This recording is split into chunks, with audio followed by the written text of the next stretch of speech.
ফিলিস্তিন মুসলিমদের কাছে কেন এত গুরুত্বপূর্ণ? এটি ছিল অনেক নবীর আবাসস্থল। ফিলিস্তিন ছিল নবী ইব্রাহিম, ইসহাক, ইয়াকুব, দাউদ, সুলাইমান, জাকারিয়া, ইয়াহইয়া এবং ঈসা আলাইহিস সালামের আবাসস্থল। আল্লাহ এর নাম দিয়েছেন পবিত্র ভূমি। ইসলামের পবিত্রতা ও পবিত্রতার কথা উল্লেখ করে আল্লাহ ফিলিস্তিনকে পবিত্র ভূমি হিসেবে উল্লেখ করেছেন। আল্লাহ এটিকে বরকতময় ভূমি নামে অভিহিত করেছেন।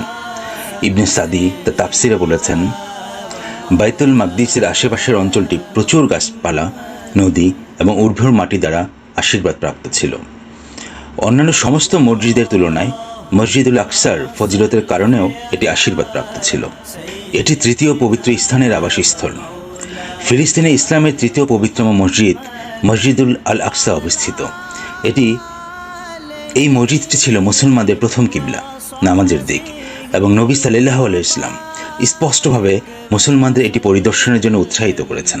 এটি ছিল অলৌকিক রাত্রিযাত্রার স্থান।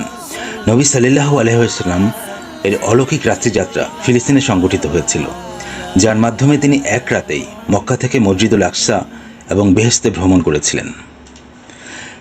এটি অনেক উল্লেখযোগ্য বিজয়ের ভূমি। এটি সেই ভূমি যেখানে ঈসা আলাইহিস সালাম মসিহ আল দাজ্জালকে পরাজিত করবেন, যিনি ছিলেন খ্রিস্ট বিরোধী। যেমন হাদিসে উল্লেখ করা হয়েছে, মারিয়ামের পুত্র দাজ্জালকে লুদে দরজা হত্যা করবে। সহিহ মুসলিম। লুদ হলো বাইতুল মাকদিসের কাছে একটি স্থান। আল সামের অংশ। রাসূলুল্লাহ সাল্লাল্লাহু আলাইহি ওয়াসাল্লাম আল সামের প্রশংসা করেছিলেন। রাসূলুল্লাহ সাল্লাল্লাহু আলাইহি ওয়াসাল্লাম বলেছিলেন, তুবা আল সামের জন্য, তুবা আল সামের জন্য।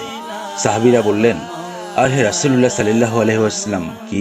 তিনি বললেন, ফেরেশতারা আল সামের উপর তাদের ডানা ছড়িয়ে দিয়েছেন।